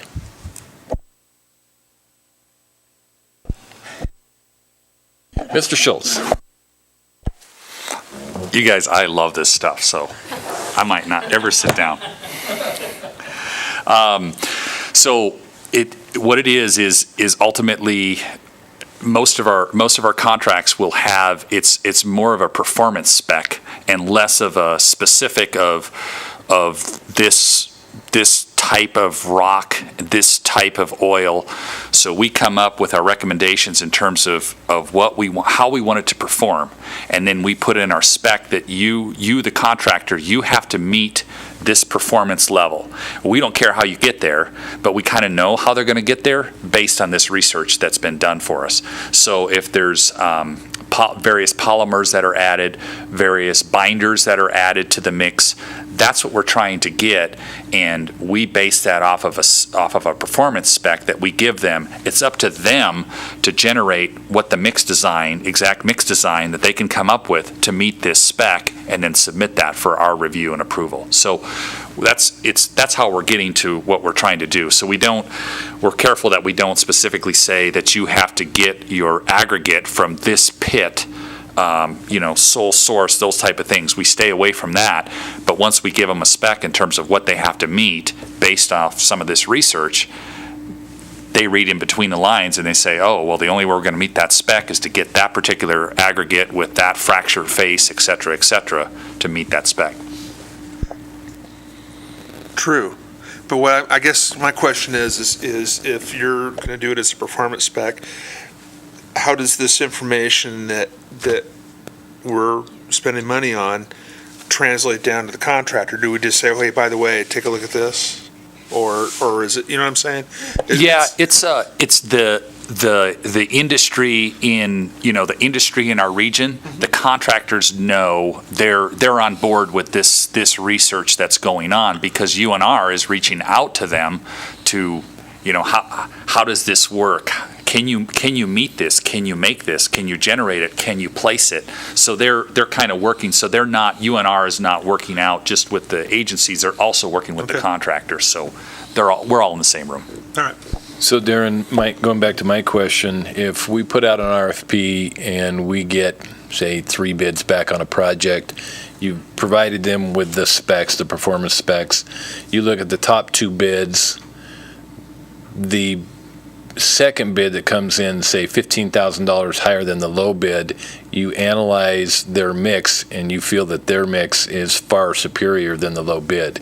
Do we have the ability to go with the middle bid, even though it's $15,000 higher or whatever that number may be, because they have a better performance standard that they're going to provide us, or a better product?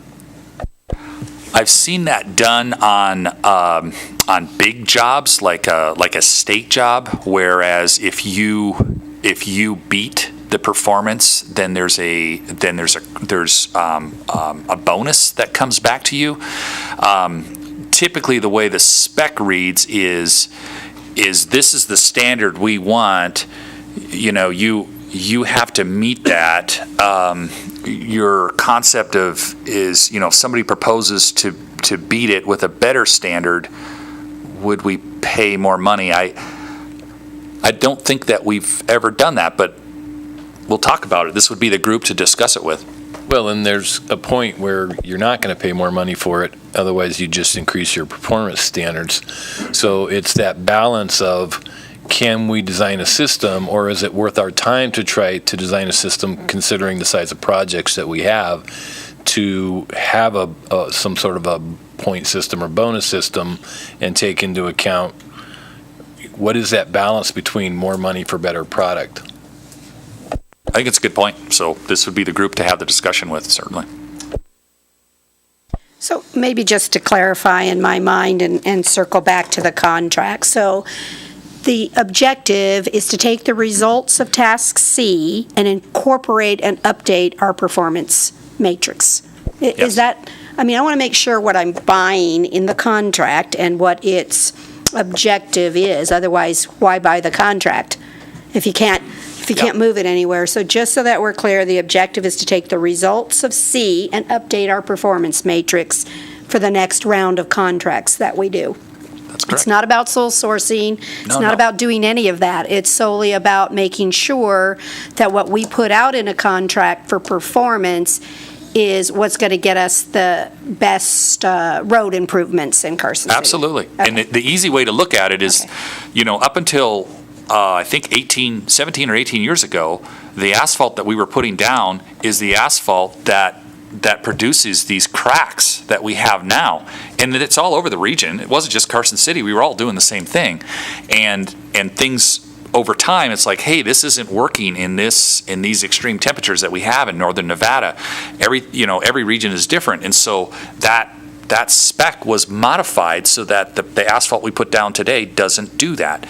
That's just the process over time. It continues and continues to get better and to grow. And that's what we're doing here. So next, we'll work on creating a pavement that will keep drivers in their lane. Anyway, any additional comments from the commissioners? Make money on that one. Seeing none, is there any public comment on this item? I see nobody approaching, so I will bring this item back to the commission and entertain a motion. Okay. I move to approve the interlocal agreement with the University of Nevada for cooperative technical assistance for pavement, including tasks A, B, and C in the amount of $40,000 per fiscal year of the 2-year agreement period, starting August 15, 2018 through August 14, 2020, for a total sum of $80,000, and also to allow staff in the DA's office to conform the needed changes to the interlocal agreement to include task C. We have a motion. Do we have a second? Second. Any discussion? Mr. DA, you happy with that? I'm happy with that. Thank you. All in favor say aye. Aye. Any opposed say nay. All right, it passes unanimously. We are moving on to item 6C for possible action to approve submittal of Carson City's 2018 Bicycle-Friendly Communities Renewal Application. Lucia. Thank you, Mr. Chair. Applications for bicycle-friendly communities designations are due tomorrow, August 9th. I wanted to acknowledge and give credit to Muscle Powered, several of them. They've been a tremendous help and partner getting this application completed. As you know, we've had a bicycle and pedestrian planner vacancy for the last couple months, and so having their assistance with some data numbers crunching, updates from me since I'm fairly new to Carson City on what we've done in the past, since 2014. They've just been incredibly helpful, so I'm really appreciative to them. Tonight and tomorrow, we're wrapping up and doing final review of the application. Some stats for you on some changes since our previous application in 2014. We're noting in this current application that we have roughly 135 miles of off-street bicycle infrastructure. So that could be, trails, maintained and unmaintained dirt and hard surface. We also have roughly 55 miles of on-street bicycle facilities for a total of just over 190 miles. We have added roughly 11 miles of bicycle facilities in the past 2 years. And there's a question in the application about what's planned in the next 4 years. I'm still, refining these numbers. So this is on the record, but don't quote me. Roughly 21 paved lane miles of bicycle facilities in the next 4 years are planned, and roughly 22 trail miles are planned. So those are off-street trail miles. So we have a lot of successes. We have a lot of existing facilities. We've made some great infrastructure improvements since our last application. We've also improved, education and enforcement and some of the other of the 5 E's that this program looks to. This having this designation and really pursuing this as a community-wide activity has helped cross-departmentally. So we have, transportation and public works staff, but we also work closely with the sheriff's office. We work with local advocacy groups such as Muscle Powered. You see in your packet various support letters from different organizations where this is of value to them, and to the residents and the citizens that they support and interact with. We were a bronze designation in 2014. Of course, we're hoping for silver this time. As I mentioned during the CAMPO meeting, you don't apply for a specific level, you just apply. Ours is a renewal application. Even if we don't get silver, we have made tremendous progress. And I think, going in this direction is a very positive thing, both economically for the community, but also, when you apply for grant money, whether it be for bicycle or pedestrian infrastructure, but also even just roadway dollars, having this designation looks really good, and it helps you get more money. So I think, that's something that's really positive out of this. Happy to answer any questions that you might have, and appreciate your thoughts on this. Questions from the commissioners? No? Go ahead, Mark. With this process, don't they send you back a letter telling you what would have been nice to get you, if you're short, what you needed to bump you up? So I assume we had the letter from last time. They do, that's so you could correct. bump it up They give you a report card, and there's a couple of bullets where they ask you to improve. On our side, I think there's always a need for more infrastructure, but, again, partnerships and communication across departments and organizations, those are areas that we've improved on that they wanted us to look at. And so I think in those areas, I think we have a good chance of getting to silver. Great, thank you. Thank you I know you weren't directed to do this, so it's nice to staff to do this. I know it's a lot of work. Thank you. And if I may, Commissioner Studfield, you did ask during the CAMPO meeting about, there is an infographic in there about the different ways that you can improve. There's not a specific ladder that you need to follow, but things like ridership, crashes, fatalities, some of those data pieces, evaluation, encouragement. So whether we encourage pedestrians to ride, whether we're a friendly community from that perspective, all of our complete streets policy, the policy implications that we've had since we implemented that policy. We're doing complete streets projects. We consider complete streets improvements with all projects. And so those things all translate into ways you can get points, if you will, on the application. One question. How do we determine the ridership for people commuting by bicycle? How are you able to determine the percentage that use their bicycle to go to work? So we look at all available data sources. Here in Carson City, our bicycle data isn't great. And we know that, right? And that's why we invested in the bike ped counters. I was able to provide the preliminary bike count data that we have. It doesn't show, an extreme amount of ridership, but then again, we only have them out in a couple locations around town. We do refer to the National Household Travel Survey, which is what provides a lot of data inputs to our travel demand model, and that has some information about mode share and trips to work.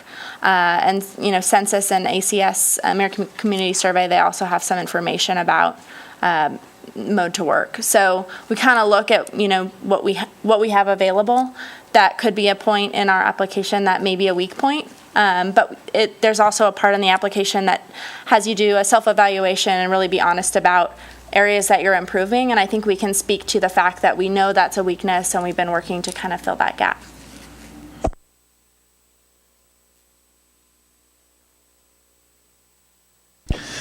Last chance for questions. Public comment? All right. I'll bring it back to the board for a motion. I'll make the motion on this because there's no acronyms in it, so it's easy. I move to approve submittal of the Carson City's 2018 Bicycle Friendly Communities Renewal Application. We have a motion. Do we have a second? I'll second that. We have a motion and a second. Any discussion? Seeing none, all in favor say aye. Aye. Any opposed say nay. Passes unanimously. We are now on to item 6D for information only. Information on fiscal year 2018 transportation activities, and this is also you, Lucia. Thank you, Mr. Chair. So Transportation Division consists of 5 full-time employees. Myself, Dirk is the Senior Transportation Planner, Haley Lang is the Transportation Planner, Graham Dollarhide, he's the Transit Coordinator, and then we have a vacant Bicycle Pedestrian Planner. Coordinator, excuse me. Under those, on our RTC umbrella, 2 primary activities that we're responsible for are actively pursuing and seeking funding opportunities for Carson City to improve our transportation system, and then also working with other public works departments and contractors to implement transportation improvement, capital investment projects, but also maintenance. So this staff report summarizes a little bit about a lot of information you probably already know. The first attachment is a grant application and award summary. And the takeaway here, there is a total amount where we show that we leveraged $11.8 million in city funding for $25.3 million in projects. That includes the South Carson Street Tiger Grant Award, and that match dollar includes non-RTC local funding sources. So if you take out that single project, for RTC specifically, we were able to leverage under $500,000 for roughly $6 million in grant funds. We were really successful there. Pat on the back, every transportation staff member, from myself to Dirk to Haley to Graham, all led and independently led competitive grant applications, and we're all awarded.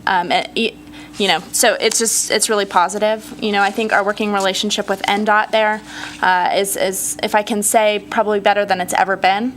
Some of our funding sources that we're looking at, the Transportation Alternative Program, the TAP, the Federal Lands Access Program with the Federal Highways Association, Administration, excuse me. There's every indication that we'll continue to receive those. We're able to, work closely with them. We're good partners. We design and we construct projects on schedule, and everything is looking really positive from that perspective. You will notice, and I'll bring this up, that we receive a lot of grant money. A lot of it's for capital improvements. There's not a lot of money out there for maintenance projects. Specifically the Rec Trails Program grant that I listed there as non-awarded grants, we applied for 2.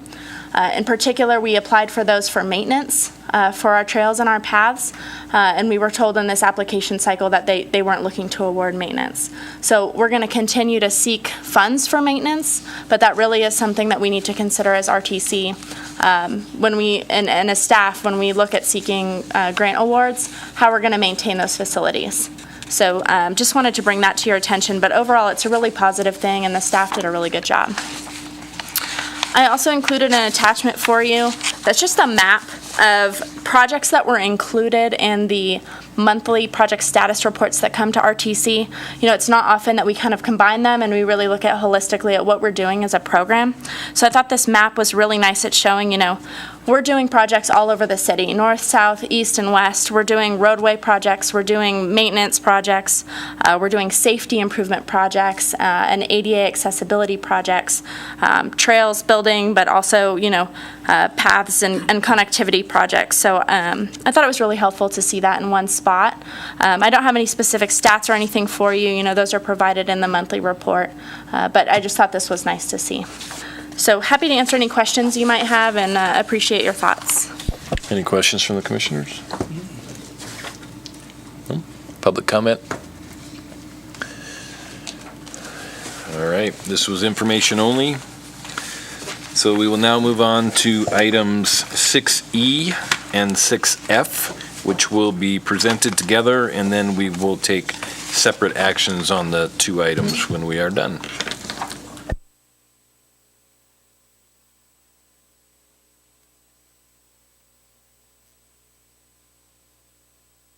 Sorry. To provide an overview, 6E is the Memorandum of Understanding. And what that does is that outlines the responsibilities for Carson City, Central Federal Lands, as well as the U.S. Forest Service, who is a partner in this project. 6F is the reimbursement, and that really drills down to what's the local match that's required. So just wanted to break those 2 apart. So back in November 2017... Hold on just a second. Dan, do I need to read the titles into the record for these agenda items? No, that's not necessary. Okay, thank you. Sorry about the Nope, interruption. thank you. So November 2017, RTC approved the pursuit of a federal lands access program for improvements to Kings Canyon Road and for also the trailhead. Then, in May, we received tentative approval. What happened after tentative approval was we entered into a scoping agreement with Federal Central Lands. They sent out staff. We met with them on site. We looked at the project. We talked about the details, what the needs of the community. Then, so after that, based on that scoping process, the cost estimate was refined, and that got refined upwards to 3.7. But we did also, based on the parking demand that's currently existing, the fact that there's emergency response concerns. Right now, a lot of the cars are parked on the side of the road, and it kind of creates some congestion up there. So that was one of the reasons why the cost estimate got kind of moved up northwards. So then in June, we got final approval from the FLAP Program Decision Committee, so that was good news. So the funding, so if the RTC approves the agreement, the remaining local match is about $182,350. And what that does is that builds on the prior scoping agreement that had a maximum of $3,000. Only $2,000 was used for that, but that $1,000 remains in the agreement, and so that's how it adds up to a total of $185,350. So due to the enlarged trailhead and the significant benefit that this improvement is going to have to accessing open space, the Open Space Advisory Committee on August 6th approved contributing to the local match of $35,000. So I provided some supplemental information. It's a table, and what this table does is it outlines the local match on fiscal year and from source. So you see the Carson City Regional Transportation Commission fiscal years, and you also see the open space. And they, based on the discussions at the meeting, they had the money available, and so they wanted to use all that money up front. And so we'll be doing an operating transfer, and we'll be also documenting that through the accounting software to say that this funding from open space is contributing to the cost of the trailhead, so that we make sure that we follow all the laws required with that tax source as well as RTC tax source. So that concludes my comments. I'm happy to answer any questions. Are there any questions from the commissioners on 6E or 6F? Just in general, if I can. So the actual project memorandum of agreement indicates this is not for funding, so just for the public, can you walk me through after this? Because, it clearly states this agreement does not obligate or commit the expenditure of federal funds, nor does it commit us to complete the project. So what happens next to actually pull the trigger? So the 6F is the trigger. Yep. So this is just an agreement, and the reason why it's a little bit different is one, I think it includes multiple agencies, U.S. Forest Service, Central Federal Lands, and so this is what they did last time. This is their style. But yeah, you're absolutely correct. There's no financial finance associated with 6E that comes with the reimbursement agreement. If I may make just one supplemental comment. As you may be aware, we did approve the pavement management plan, which, it made a promise to the city that we would spend no less than 80% of our transportation infrastructure funds within a performance district in any given year. We did spend some of our RTC money on the Curry Street project for this year, which is out of Performance District 1. But having open space come to the table in this way and meet kind of that portion of the project for the local match for fiscal year 2019 kept us within that kind of 80% promise that we made to the city on that payment management plan. So I just wanted to comment on that. Additional questions from the commissioners? Nope. Yes? All right, here I go again. So I was looking at the memorandum of agreement, And I was looking at the stuff that Carson City was going to be obligated to do. Now, I think I recall reading in here that it's not anticipated that we're going to have any right-of-way issues, right? But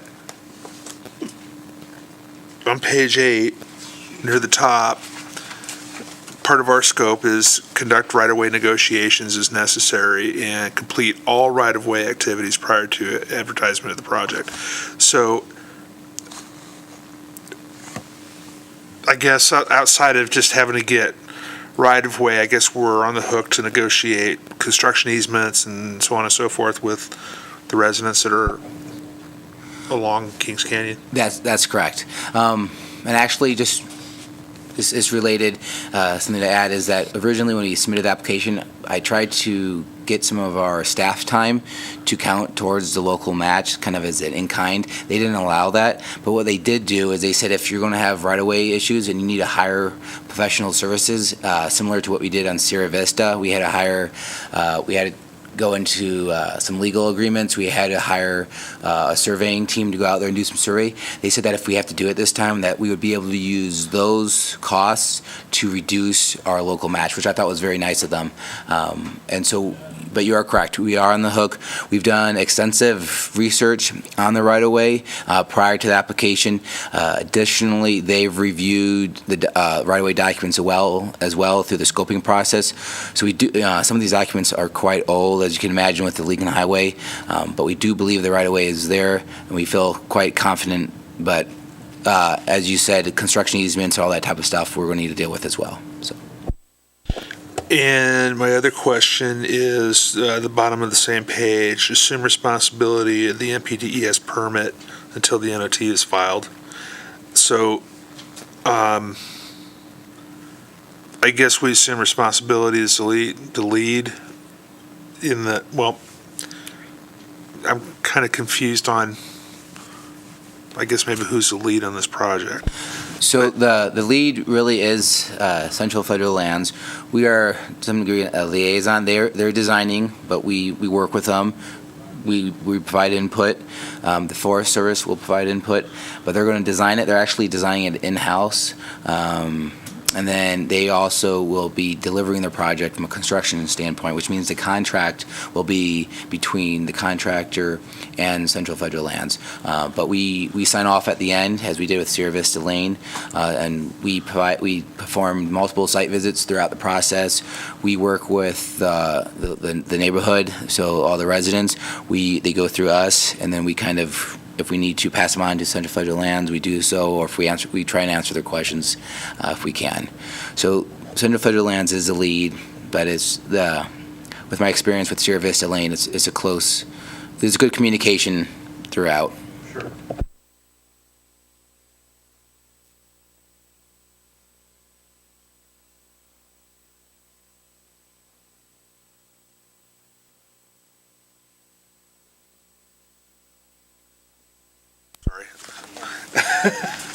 Is that what you were saying? I'm sorry. So I understand it's under our statewide permit, or our nationwide permit for the state, so maybe that's why it's on our... Correct, yeah. So the permit went through, like, for example, for Sierra Vista Lane, Central Federal Lands didn't have to go out and secure a permit through the city. We provide that city permit through Public Works. Okay, all right.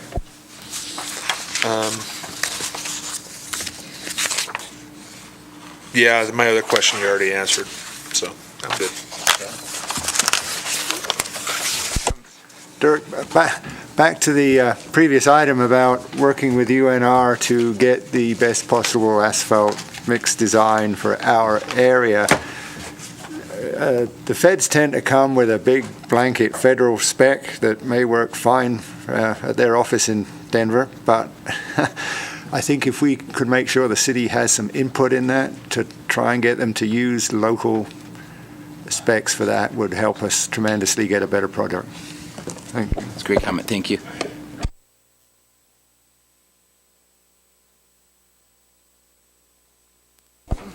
May I just have a point of clarification, just so I'm clear on this? Are you saying that the city already has the NPDES permit in that area, so we're not going to have to do any modifications or anything. So we already have the permit rights, and that's why we're assuming responsibility. I just need to clarify on the record so we're all on the same page. On page 5 of 12, there's a section on environment and permits, and in that section, it talks about if the project will result in greater than 1 acre of ground disturbance, it will require a permit. And so I think all of this is saying is that if it does end up requiring a permit that may not be there already, that the city will take the lead on that, as I understand. Yep, that's correct. So for like state permits for Sierra Vista Lane, we had to work with some state offices, and we worked with them to get the necessary permits to go into the Carson River and do those improvements. And so it was just part of the contract. That was our responsibility. So it's standard practice that the city takes out a permit but doesn't control the contract? How do we hold someone accountable to meeting the permit requirements if we don't control the, I just want to understand. No, that's a good question. Well, we have we review the plans and we sign off on the final plans, and as well in the construction documents.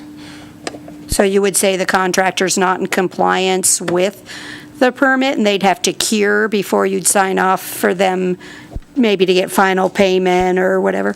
I think so, yeah. Okay, So- I'm just looking for since we're actually on the hook to I think we're just to on meet the permit. I think we're just on the hook to take out the permit with the Nevada Department of Environmental Protection because it will be our kind of environment that's disturbed if it's more than 1 acre. And then as we approve the project stages, we would ensure that whatever the feds are doing with the project is conforming with that permit. I think we're saying we're assuming the responsibility of the management of the permit. I don't see it as a simple little thing in case something goes not according to Hoyle, as one would say. Well, and when we submit for these permits, for example, for Sierra Vista Lane, we get all the design. We got the design from them, so there's a good relationship. On the front So we need to end, submit the designs that were produced, if you will, by Central Federal Lands. We take them and we're using them, and being kind of a local agency, we're more familiar with kind of the state requirements versus the feds, and so I think that might be why that's what they do. But we're working with them. We get the design from them, and so that design that needs to be done per the permit, we know that's being followed because we're using the design plans. We're not coming up with our own permit material. We're sharing those resources.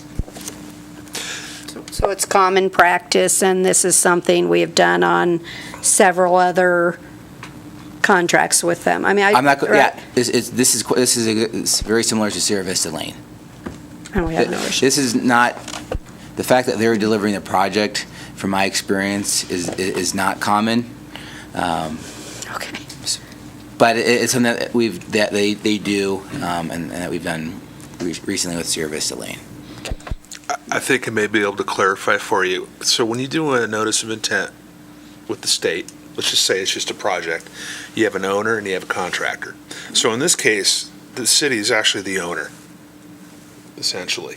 Now, we have that benefit if we have our own inspectors, because this all has to do with stormwater, right, and SWIP. Mm-hmm. So we have the authority to enforce what's in the SWIP and all the, but we're also still essentially responsible for that NPDES permit through NDEP. That makes sense? Fair.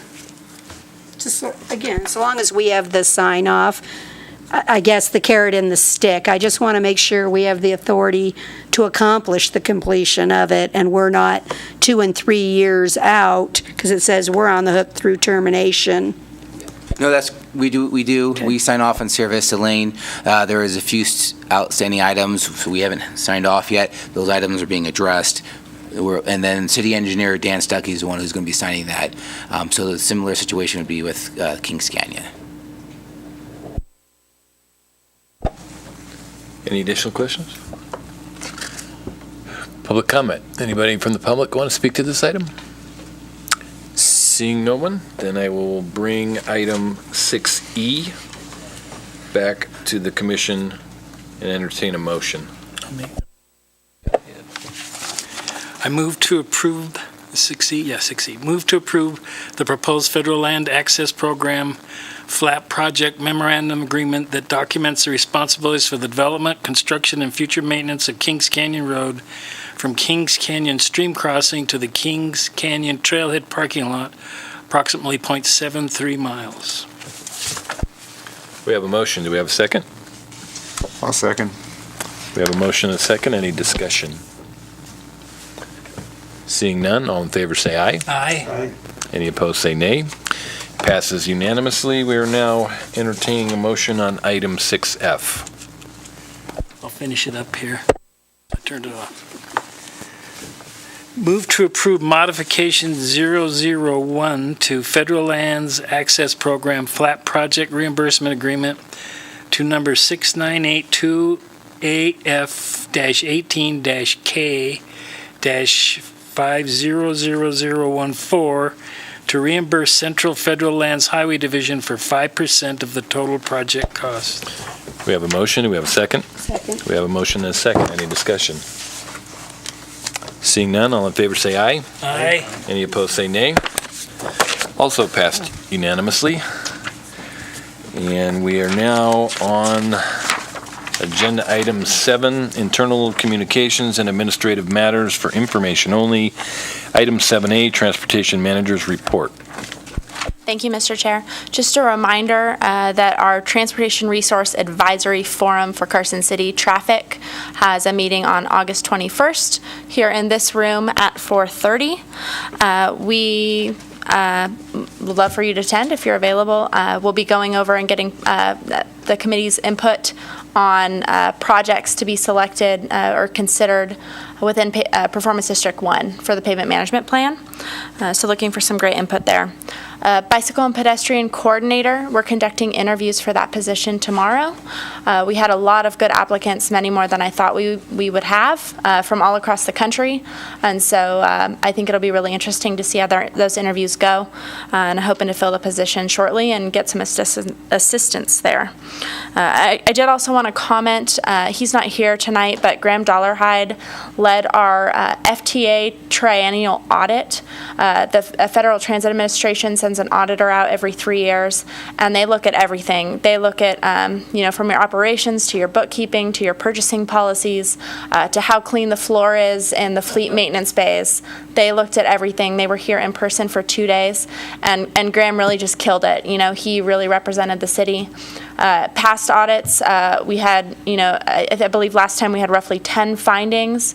This time we expect many fewer findings, if any. We haven't received their final letter yet.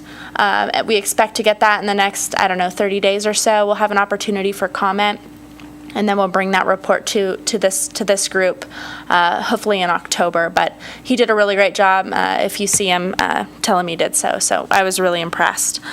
So those are my updates for the manager's report. Lucia, you mentioned that for the pedestrian bike coordinator position, you had applicants from all over the country.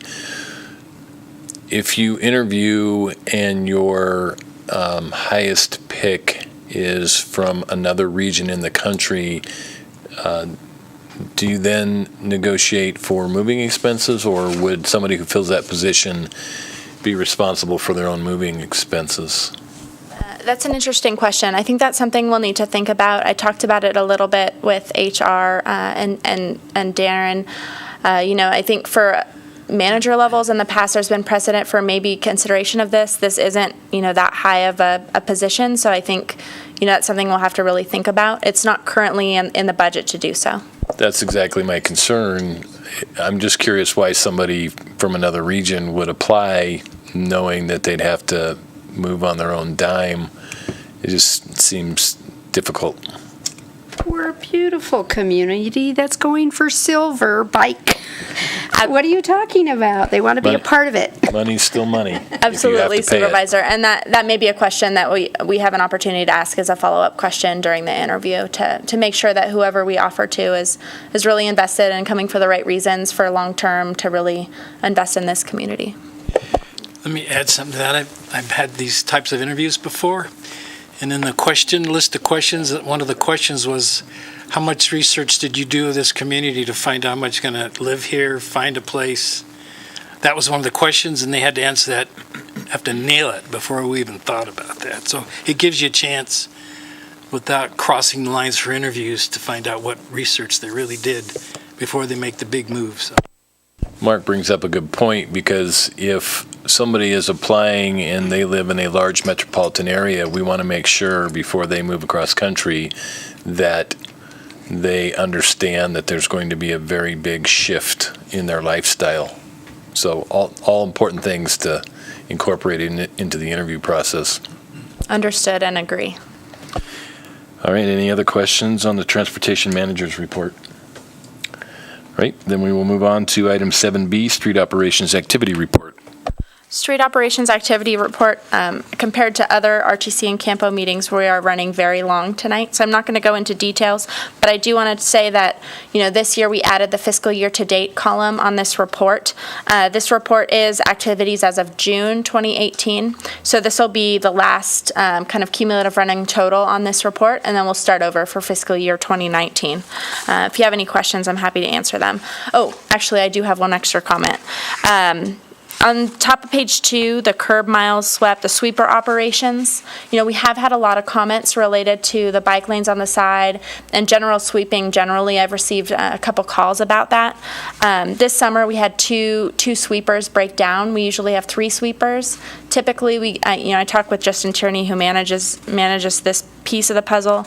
Typically, we get to all city streets and all facilities once a month across the city. Because we've been down 2 out of 3 sweepers, he's had to prioritize routes.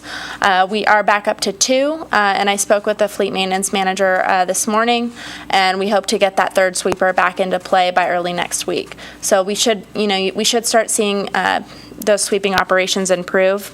But that 462.9 curb miles swept, that's low compared to what Justin indicated we've been doing in past years around this time of the year. Any questions on the street operations report? Oh, all right, we'll move on to 7C, project status report. Thank you, Mr. Chair.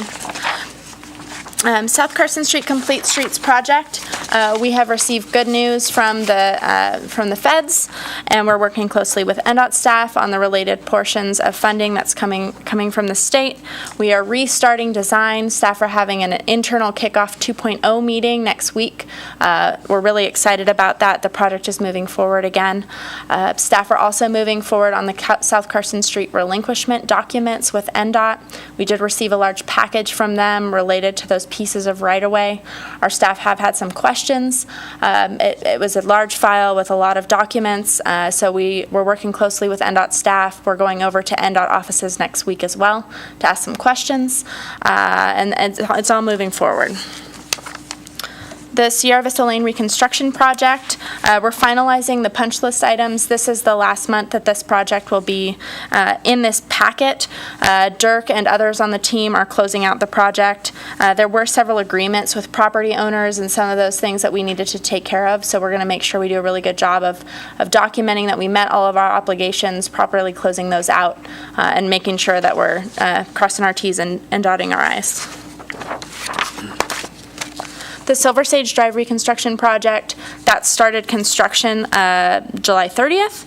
We do have some temporary transit stops where transit's being diverted, but from all accounts, I haven't gotten any angry phone calls or anything. I think the team's doing a good job of keeping everything moving out there.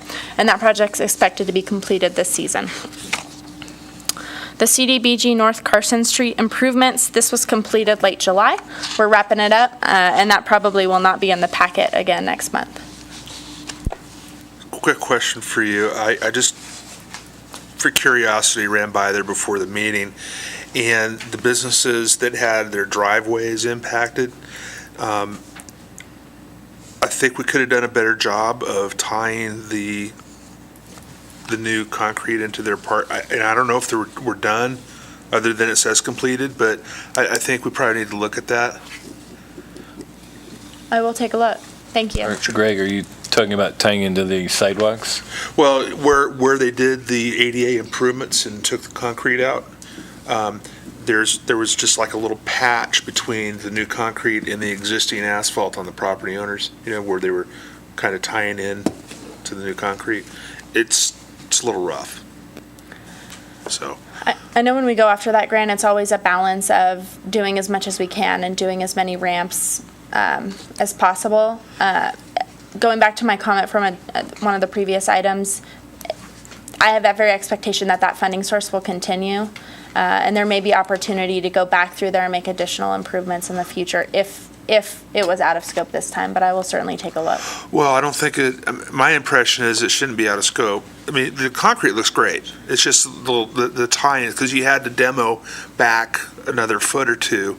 It's that transition where they had to demo back, where they did an AC pave back that looks rough. And I think somebody probably needs to go out there and eyeball it, and so. We'll take a look. Thank you. The battery backup improvements, these are, in the 90 to 95% completed range. We've been getting out there. I know that group has been down staff. Related comment that James Jacklett's group's getting a communications guy in on Friday, so he's going to start having more staff. Implications for RTC continue to be more focus and time for resources on traffic signals and some other things, so looking positive there. Carson City Freeway Multi-Use Path Project, Colorado Street. The survey's been completed, design has begun, and we're looking at construction on schedule next season. Fairview Drive Reconstruction Project. This is between Carson Street and Roop Street. One thing that we always kind of do this, but we've had some meetings recently internally where we're really looking at the water CIP and the stormwater improvements that we need to do, and the sewer CIP. And there were improvements that needed to be done on the water side, the sewer side, and the stormwater side. We're really, everyone's coming to the table, and we're looking at making this project a really big success, a dig once approach where we're able to make these improvements and really, optimize city funding here. So that has pushed the LPA agreement with NDOT to, we're hoping for next month. And so you can see that there, but the project's moving forward in a really, really positive way. The Fairview Drive Preservation Project then goes from Roop east to US 50. This, you've seen, if you've been out there, you've seen some wide crack repairs and patching. There's some small widening near Bud-Eye Way, and all of that's moving forward. Hopefully the ceiling will be done in the next couple of weeks.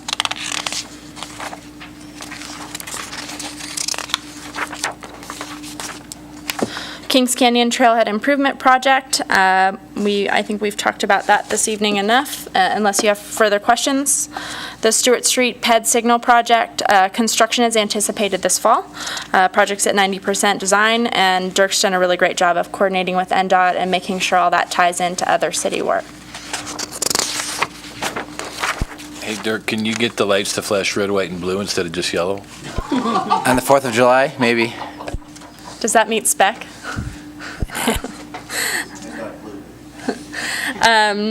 The RRFB at Solomon Road project, the status on this says in design, will construct in August.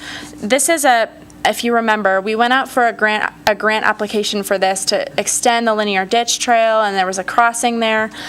We had pulled out just the crossing as a needed safety improvement, and staff have been working on, working with NV Energy on the poles and getting the lights there, and the best way to make this work so that it's safe and effective and the best use of funds. We did put it out to bid. We only received one bid back, and in our engineer's estimation, it was much too high for what we were willing to spend. So he's solicited additional bids.